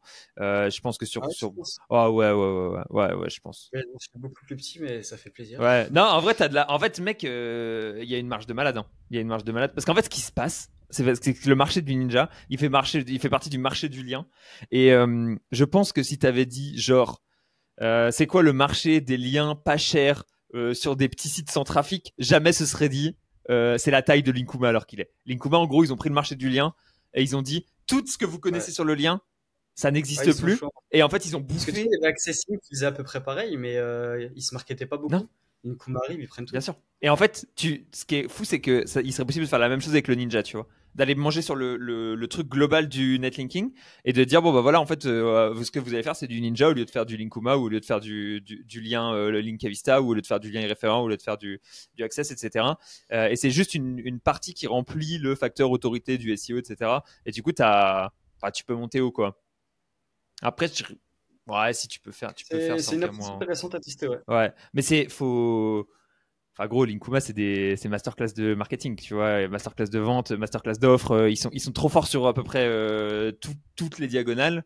Et du coup, mais c'est, bah, tu vois, ils ont fait ça en 4 ans, quoi, 3 ans, 4 ans. C'est complètement trop fort d'avoir réussi à monter une boîte de cette taille-là avec cette efficacité en genre 3-4 ans, quoi. Et ouais, je pense qu'ils sont vraiment très forts, qu'ils peuvent voir long terme, etc., etc. Ils ont un bon segment, c'est intéressant. Avec une team assez restreinte quand même, hein. Je sais pas combien ils sont, 5-10, non? Ils arrivent à sortir des millions de CA comme ça, et je pense ils sont moins de 10. Ouais, je sais pas du tout. Ouais, je pense aussi ils doivent être tout juste 10 ou une connerie comme ça. J'aimerais bien savoir combien ils font de CA, putain. Je sais pas si. Attends, je vais aller regarder en live s'il y a leur papers qui est en ligne. Linkuma Papers. Pendant ce temps, je rebondis sur ce que tu disais sur Hormozy qui dit que le plus important c'est d'avoir une bonne offre et de savoir comment aller chercher des clients. Ouais, Euh, il a deux livres Hormozy. Ça doit être quelque chose comme avoir une offre à 100 millions de dollars et avoir des leads à 100 millions de dollars, ouais, grosso modo, quelque chose comme ça. ouais. Euh, la qualité de ces livres est absolument incroyable. C'est waouh. Tu prends des claques, hein. En fait, Chaque ligne, ah tu ouais, te mais dis, oh, attends, je fais une pause, faut que je dise des trucs. je m'étais dit, je vais surligner les passages vraiment intéressants, mais en fait, T'as un livre surlignant. ouais, je surligne l'entièreté des lignes, quoi. Je me suis dit, je vais résumer, mais non, en fait, c'est déjà hyper condensé. Ouais. C'est comme un contenu SEO de Serp Casino, tu vois, la Ouais. densité d'informations est tellement dingue. Tu peux pas condenser. Y a pas de mots Faut enlevés, mec. pas condenser davantage. Ça a déjà trop de valeur. Là, il sort un troisième livre Et bientôt, là. Je crois qu'il l'a sorti même. Je sais pas si c'est sorti ou pas encore, mais ouais, ça va être. pas encore, j'étais sur le site ce matin. Putain, je sais plus c'est sur quoi. Ça va être 100 millions de dollars scale. Ah, ok, Donc, il ok, ok, faut, ok. tu vois, créer l'offre, la promouvoir, Ouais, la scale. ouais. Ça va être Putain, super stylé. intéressant. Là, ça va être sur Et délégation tu sais, tu vois, management, tout à etc. l'heure, je disais, je pense que c'est vraiment important de garder les mains dans le cambouis dans ce qu'on fait. Ouais, Toujours faire un petit peu d'opérationnel, même si c'est pas là qu'on a le plus de plus-value. ouais. Et ben, notamment, j'ai trouvé les livres d'Alex Hormozy avec des dorks. Ok. Et tu vois, les dorks, c'est un truc que j'utilise tous les jours pour faire du ninja. Ouais. Euh, je vous donne l'astuce si quelqu'un veut les trouver. Donc, il a ses livres en PDF hébergés sur son site internet. Vous faites, son site internet, c'est acquisition.com. Vous faites site de point acquisition.com, file type, ce qui veut dire type de fichier de point PDF, et vous allez trouver les PDF des e-books et d'une dizaine d'autres ressources. Stylé. Putain, en plus, il doit y avoir pas mal de PDF qui sont tous intéressants, donc c'est le genre de truc, tu fais ça, hop là. Tu vas chercher tous les PDF, que des gold, hop là. Mais j'adore, c'est tellement stimulant. Ça me rappelle quand je découvrais le SEO et que je me disais, waouh, mais c'est vrai, on peut mettre les mots-clés en gras et ça marche encore mieux, incroyable. Là, tu vois, j'ai le même ressenti, mais sur du marketing où je me dis, mais en fait, sur Ninja Linking, j'ai fait 10% de ce qu'il y avait à faire. Ah, c'est trop fort, mec. Je trouve que Ormo, il est trop fort sur ce genre de truc où il te fait voir. Putain, en fait, le marketing, c'était un truc, moi, je me disais bullshit, c'est pété, nanana, tu vois, mais il te le fait voir avec un aspect tactique, make money, et grosse échelle. Une vraie boîte. Ouais, tu te dis, non, mais en fait, mec, il est sur un autre niveau, en fait, c'est un autre truc, quoi. Là où avant, le marketing, à chaque fois, les gens disaient, enfin, tu sais, même si tu lis les vieux marketeurs et tout, ils sont en mode non, l'important c'est de faire de ça, l'important c'est de faire ça, etc. Et tu te dis, ouais, mais d'un point de vue tactique, ça donne quoi, tu vois? Genre, moi, en fait, dans mon daily, avoir une vision, ok, mais ça m'apporte pas de nouveaux clients day to day, tu vois? Alors que lui, il est là, genre, ah, d'un point de vue tactique, je vais te donner exactement la to-do, tu vois. Et il va jusque l'aspect beaucoup plus large, macro, etc. Il va acquérir des clients, il y a le cadran de l'acquisition, il y a ce type-là, ce type-là, ce type-là. Il y a que ces quatre-là, et chacun des quatre, il marche exactement comme ça. Et après, t'as plus aucune zone d'ombre, tu sais exactement là où tu veux aller et tu fonces. Et il te reste plus que, putain, oh là là, on a vraiment. T'arrives à avoir un niveau de compréhension globale ultra élevé, sans avoir à y passer des années et des années. Et genre, quand tu regardes ça, en général, ce qui se passe, c'est que ça t'enlève toutes les zones d'ombre. Tu sais exactement ce qu'il faut que tu fasses, mais ce qu'il faut que tu fasses, c'est pas du tout agréable à faire. Genre, souvent, c'est un truc où t'as pas du tout envie de le faire. Et t'es là, genre, tu sais que tu dois le faire, mais t'as pas du tout envie. T'es là, genre, oh putain, ça va être dur. Là, je continue à apprendre et à avancer sur le livre, alors que je sais très bien que le truc à faire. Ouais. Tu l'as déjà spot? Tu l'as déjà vu? Déjà vu. Je dois le produire là, mais vas-y, ouais. je continue. Flemme, je vais lire encore un peu. C'est marrant parce qu'on accuse un peu les gens d'être en mode ouais ça va les gars vous en prenez pas vous faites pas les choses difficiles mais nous-mêmes on tombe victime de ce truc là super enfin moi très régulièrement si je regarde ma to-do j'ai passé enfin ouais, voilà sur la dernière semaine je pense que j'ai passé plus de temps à ranger ma to-do plutôt qu'à exécuter ma to-do c'est vraiment le genre de problème de genre tu fais genre tu travailles mais en fait tu travailles pas vraiment et ouais c'est un peu un des trucs de débile mais bon il y a un moment où faut ça tu vois c'est un truc que je regrette énormément par rapport à quand j'étais salarié c'est que j'étais capable de chiffres de dingue quand il y avait des gens au-dessus de moi ah ouais mais c'est tout seul c'est quand même plus compliqué que quand t'as un collègue ou un boss quoi ouais et je pense que c'est là-dessus qu'on a beaucoup qui fail c'est que ils sont capables de bosser 40 heures semaine en shift, 50 heures semaine en shift de serveur, mais ils se mettent devant leur ordi et ils procrastinent, ils font rien. Et t'es pas capable, t'as pas la pression client. C'est moins cher que faire du serveur. T'as pas la pression client toi? Parce que moi mec, si je fais de la presta, c'est parce que comme ça, j'ai pas besoin de m'automotiver, j'ai les clients qui sont derrière et qui te mettent la pression quoi. Bah alors niveau acquisition, jusque là j'ai pas eu parce que j'arrivais pas à prendre toutes les commandes. Ouais. Donc j'ai pas eu la pression de me dire faut que j'aille chercher plus de clients. Ouais. Et niveau rendu, grosso modo, il y a personne qui se plaint quoi. Donc ouais. C'est bon. Ok, smooth. Là où il faudrait que je me mette la pression, c'est que j'ai un mail automatisé qui s'envoie quand la commande est rendue. Ouais. Et je pense que ça serait mieux que je mette un mail manuel, plus personnalisé. Tu vois, parce que si le mec, pendant une semaine de commercial, je le tutoie, puis le mail de fin, je le vous vois, ça crée une distance alors qu'on était proche. Je pense que c'est pas bon pour le renouvellement. Ouais. Bah, ou déjà, tu peux simplement boucler un système de renouvellement, pas en tacite reconduction, mais tu sais, en one click, quoi. Vous voulez repasser la même commande le mois prochain, boum, one click, et le gars, il renvoie la même commande instant, quoi. Je te jure, je l'ai pas fait, mais c'est tellement bête. Il y a tellement de. Mon lien de commande qu'il y a sur ma homepage, je lui fais gagner 4 clics, ça convertit mieux, c'est une évidence. De ouf. C'est trop bien quand t'arrives là et que tu vois ça, tu te dis mais il y a tellement de choses à faire. Mais c'est chiant parce qu'il y a tellement de choses à faire. Il y a 6 mois, je me disais, j'ai quand même beaucoup professionnalisé. Et dire qu'avant, j'avais seulement mon compte Twitter où j'envoyais un copier-coller de présentation du service. J'y pensais parce que j'ai retrouvé le copier-coller dans mes notes récemment. Je me suis dit, ouais, maintenant j'ai un vrai site internet, j'ai des avis et tout, c'est cool. Mais non, je suis à 10%. Mais en fait, c'est ces deux choses-là qui sont super importantes et c'est ça qui est super difficile à capter, je pense. C'est faut avancer justement, faut avoir cette envie d'avancer, genre super rapide, être super agressif sur le fait de progresser, de s'améliorer, de rajouter des choses constamment, tu vois. Et d'un autre côté, se rendre compte des fois, ouais, voilà, c'est bon, on a parcouru du chemin, c'est cool, tu vois, etc. Et en fait, avoir cette phase de croissance continue, ne jamais, enfin ouais, il y a un côté où tu dois jamais être satisfait de ta situation, tu vois, c'est un peu ça aussi pour progresser. Ce qui est pas toujours très agréable parce que du coup, t'es jamais satisfait de ce que tu es en train de faire. T'es toujours en train de te dire non mais bientôt ça sera mieux, bientôt ce sera mieux, bientôt on aura enfin la salvation, etc., etc. La réalité, c'est que, à mon avis, quand tu penses comme ça, tu l'as jamais. Mais c'est le modèle de pensée qu'il faut avoir pour pouvoir progresser constamment, quoi. Dit-il alors qu'il est fire. Ouais, ouais, putain, mec, j'espère, ouais, ouais. Je verrai quand j'aurai coffré un. Ouais, mec, mes chiffres de Fire, ils ont fait que augmenter, c'est débile. Mais c'est comme tout le monde, putain. Mais je regarde mes premiers chiffres de Fire, oh, je me dis, ouais, non, mais c'est impossible, tu vois, c'est dangereux de Fire avec. Initialement, j'avais dit 650 000 euros, je crois. Euh, et Fire avec 650 000 euros, ça va être, ça me paraît un peu short. Maintenant, j'ai abusé de ouf, j'ai dit 2,5 millions, histoire d'avoir de la marge. Je pense que la vérité, elle est entre les deux, entre, on va dire, 1 million et 2,5 millions pour Fire proprement. Et donc, maintenant, l'objectif, c'est de taper le premier million et de voir comment ça se passe. C'est quoi l'état mental à ce moment-là. Mais je pense qu'avec la vitesse de croissance, j'aimerais bien taper au moins 2-3 et puis ensuite, on arrête tout.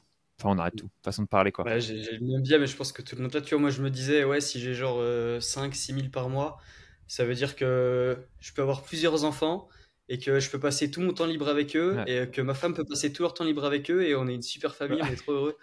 Et en fait, bah, je peux les dépenser tout seul, quoi, donc il va falloir beaucoup plus. Ah ouais, moi par contre, j'arrive pas à dépenser mon argent, mec. Ouais, je suis très très mauvais pour dépenser mon argent. Je suis en train d'apprendre là petit à petit, mais j'avoue, pour dépenser mon cash, je suis très mauvais. J'ai toujours un niveau de vie qui est très bas, quoi, globalement. Honnêtement, je pense qu'il faut se forcer à dépenser son cash. Parce que quand tu t'habitues à un niveau de vie. Attends, mais surtout pour toi qui, comme moi, est plutôt un entrepreneur de situation de crise, si tu sais que tu as 5 000 par mois qui part en dépenses perso, si tu fais un mois qui est plus bas qu'un autre, ça te met un stress de fou et tu dégommes tout, quoi. Ouais, si je fais un mois où je suis à 5-6 000 de chiffre d'affaires et je vais remonter mes mails sur les 3 mois précédents, je regarde si j'ai vérifié je regarde si j'ai manqué aucune relance, si j'ai bien dit merci à tout le monde, s'il n'y a pas un mail qui m'aurait échappé. Je me mets à trouver des idées super créatives, genre comme quand j'ai trouvé un moyen de me connecter sur des comptes de modérateurs. Tu vois, avec le stress, je suis dans un état de flow où et je débite, je débite, je débite, je débite, je débite. Et, euh, et si mes dépenses perso c'était 1 000 euros par mois, bah, je le connaîtrais pas, cet état de stress qui me fait avancer. Et tu vois, quand je suis à ce stade-là, je m'auto-persuade que c'est la fin, que j'aurai plus de Ouais, commandes, ouais. Moi aussi, je suis comme ça. que, Pour moi, que je c'est suis dans le rouge. tous les jours, Alors que c'est j'y suis demain, pas, c'est le mais cataclysme. Demain, il va se passer une dinguerie, mec. Il y a tout qui va s'arrêter, c'est fini, donc faut se dépêcher aujourd'hui, quoi.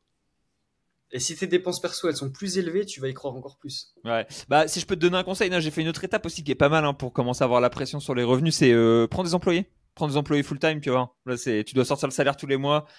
Là, t'as une bonne pression aussi. Psychologiquement, tu te dis non mais là, si en fait, si on passe en dessous de tel CA, on va devoir fermer la boîte, les gars, parce que voilà, il y a du monde, on va devoir virer du monde. Non, c'est bon, on va maintenir le CA. Vous inquiétez pas, c'est CA.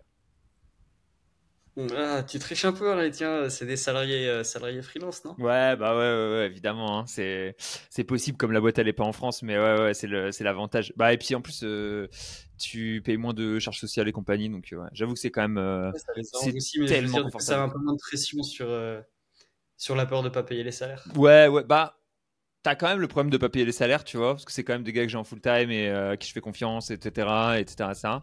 Mais il y a la possibilité de licencier là où t'as pas trop le truc, où je suis pas obligé de faire une procédure de licenciement économique comme Ah, feraient ça les va pas Français. prendre 6 mois s'il y a une situation de crise. Ouais, c'est ça, ça va, c'est possible, tu vois. On a de la flexibilité, mais ça serait vraiment la pire des sensations, je pense, de me dire putain, j'ai grossi, j'ai pensé que j'avais les épaules pour tenir ça, et en fait, je les ai pas, et il va falloir que je les reprenne dans 6 mois, un an, tu vois.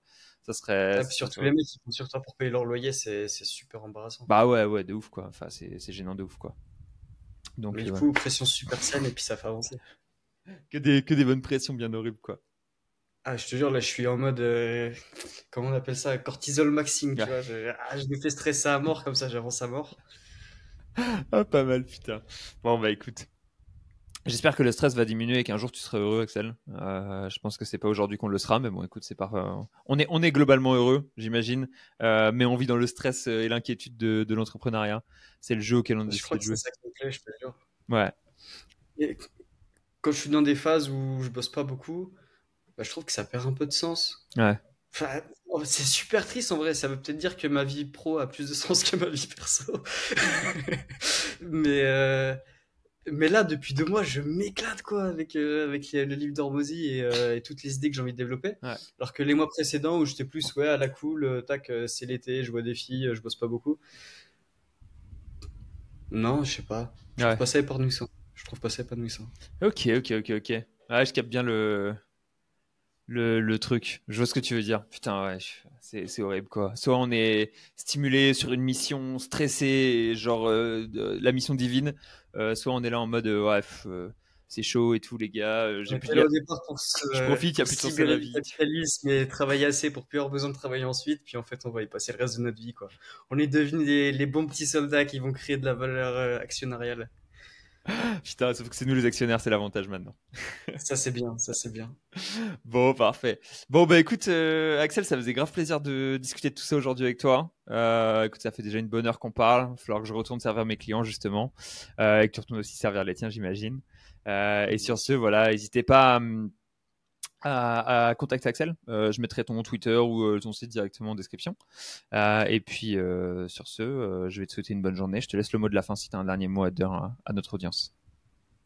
Merci d'être resté jusqu'ici et voyez les choses en grand, c'est vraiment le message que je voulais faire passer là. Si vous êtes resté jusqu'à la fin, croyez en vous, en ce que vous faites, trouvez ce qui vous démarque et bourrinez à fond jusqu'à atteindre vos objectifs. Et en vrai, faut pas avoir peur de viser trop gros, parce qu'une fois qu'on est vraiment in et qu'on y dédie du temps, de l'énergie, de l'attention, il n'y a pas grand chose qui est pas atteignable. Si on m'avait dit il y a 3 ans, quand je gagnais 1 700 € par mois, que j'allais faire des mois à 26 000, j'y aurais pas cru. En un mois, j'ai gagné plus qu'en une année complète de mon salaire auparavant. Pourquoi pas vous? Pourquoi pas vous? Et pour moi, qui me dit que ça va pas être la même chose dans 3 ans, peut-être que dans 3 ans, je gagnerai plus de 12 fois ce que je gagne là en un mois. On est dans un monde où on peut scale facilement, on est sur Internet, on n'a pas besoin de grosses machines industrielles pour s'en sortir. Donc faut prendre les choses en main, faut y croire, faut faire les efforts pour. Se fixer des objectifs courts, se dire je suis millionnaire dans 3 ans, peut-être, mais t'as intérêt d'avoir des gros objectifs chaque semaine, tu peux pas te reposer les 6 premiers mois. Bah C'était écoute, mon mot de la fin. merci Axel, ça fait plaisir, c'est inspirant. Shippez fort, shippez beaucoup, soyez millionnaire dans 3 ans. Triplez vos revenus dans 3 ans aussi, s'il vous plaît, ça fait plaisir. Et sur ce, je te souhaite bonne journée et je vous souhaite à tous une bonne journée sur YouTube. Rankez fort, kiffez bien encaisser. À bientôt.